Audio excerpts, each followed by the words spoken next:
Previously, I have demonstrated a simple process: automatic ETL migration, converting stuff like ODI mappings or DataStage jobs to Snowflake stored procedures.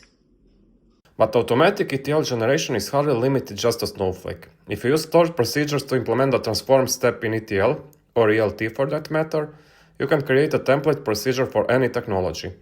This is how you will manage the T in the set process. An example of this is so-called cloud data warehouse. For instance, data is extracted from the source system in file format, such as CSV, as can be seen. Then, the files are uploaded to the cloud and processed in the cloud stage area. Finally, all transformations from the source model to the dimensional model are performed in the cloud database. Oh, and by the way, this picture stands for ELT concept. In most cases, the term ETL is used just as a synonym for data integration throughout this whole block. At times, we mean ELT or other means of integrating data.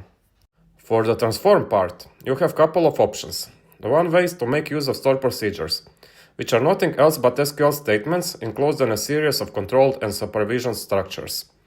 Other is to use modern integration tools, such as dbt.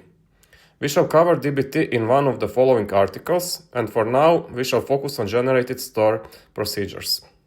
In order to do this, we have to create a stored procedure template. It involves all the headers, footers, control structures, logging, and exception handling. EPIC Ingenioso will use this template to produce the intelligent part of the code, mostly merged or insert update SQL statements. Here we see an example of template being implemented in PostgreSQL. You could do the same for any relational database, cloud-based or not.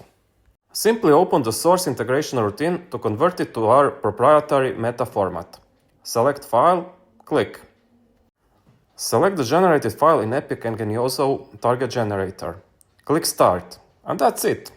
And that's the way you can replace hundreds of manual programming hours with just a few clicks. Don't hesitate to contact me to find out more, and click the like button below. I'd be happy to answer all the questions you might have.